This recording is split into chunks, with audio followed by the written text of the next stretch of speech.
Coach Rhulani Mokwena. Yeah. If you can give us a camp update from the post the Ahly game, where you were and moving from one location to the other. Yeah, thanks, Shubs. Look, we packed our bags and got ready to head up north to Alexandria. We found a home. We found a facility that I think we will probably start adopting a lot more, not just for Champions League, but even for pre-season. And it's a camp and a facility that's been used by teams like Atletico Madrid. A facility that allows us to get on with the day-to-day runnings that we would normally do even when we are at Klokop. Some very good recovery resources available to us with therapy pools and hydrotherapy pools and saunas with Himalayan salts. And all these things assist us with regards to ensuring that as much as we work very hard on the pitch, but we can also retain the freshness of the players and help the bodies to come back a lot faster. But also conducive to a lot of peace, a lot of quiet, a lot of possibilities to focus on and peacefully and quietly focus on what is going to be a very difficult task. We know it's not going to be easy. But I'm sure the Al-Ahly camp speaks the same language, and they also have an understanding that it's not going to be an easy game for them too. The task at hand not being easy, what do you expect from Al-Ahly? Well, it's very difficult to say. We watched their game last night, and of course, because clearly, if you look at the lineup last night, you are very, very sure that the two centre backs, maybe apart from Yassir, only Yassir in that back four is a predominant starter. They could still have a Taufik, who I'm told is injured, but you never know in football, or a Henny to play at right back. They've got Ashraf who can play there. They've got at left back. Or he can play left centre half in a back three. That they've done that, and they did that quite a bit just before the Club World Cup and going at the Club World Cup with the same structure.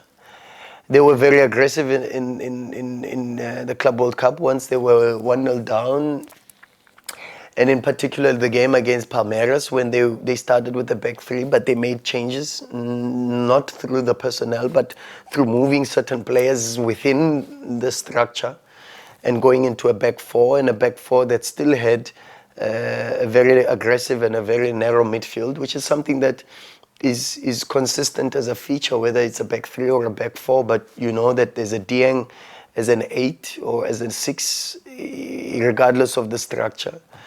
There's a Fati that plays as a deeper lying player to help them also to reinforce the defensive line sometimes when they are caught on the break. And then there's an Al Soler that's also in the midfield to be able to give them possibilities to develop the attack and to play.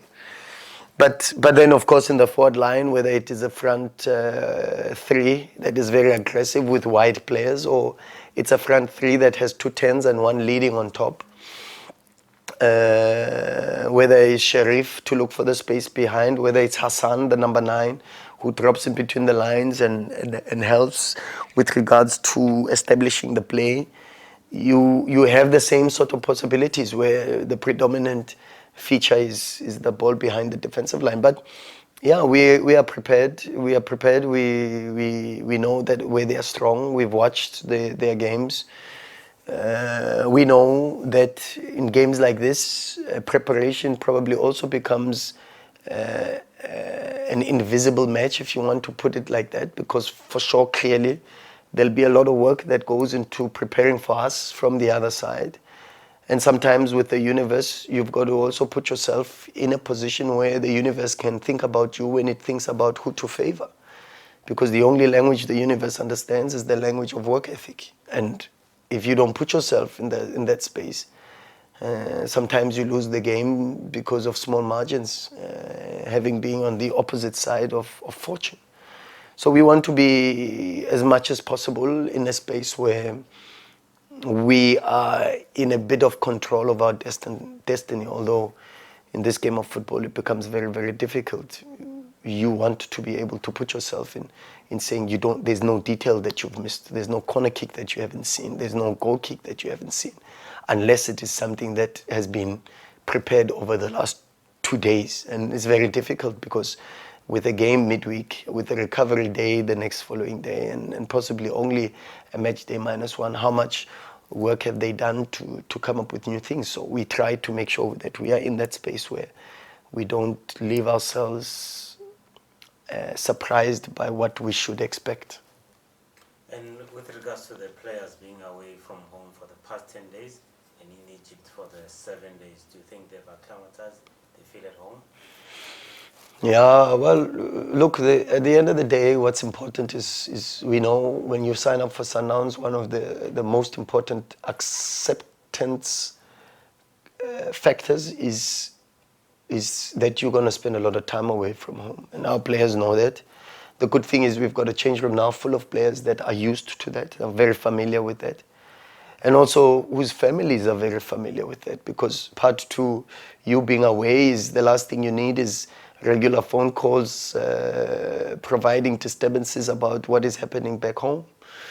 And when you look at where our players are, and every day you see smiles on their faces, you look at their eyes, there's a sense of relaxation, there's a good sense of anticipating. And of course, as we build up and get closer, clearly, because of the magnitude of the game, you expect anxiety and this level of doubt to rise. But with experience and with preparation, you're then going into a space where you try to find the sweet spot between good levels of confidence and good levels of anxiety, because those propel performances for even the best athletes. So I think that has never become an issue, and that should never become an issue for our team because of the regularity of our journeys on the African continent, season in, season out. And as I say, in that space, we then rely on the experience of our players and the experience of the senior players in particular in speaking to the rest of the players in the change room. Thank you, Coach. Thank you so much. Done. Thank you, guys.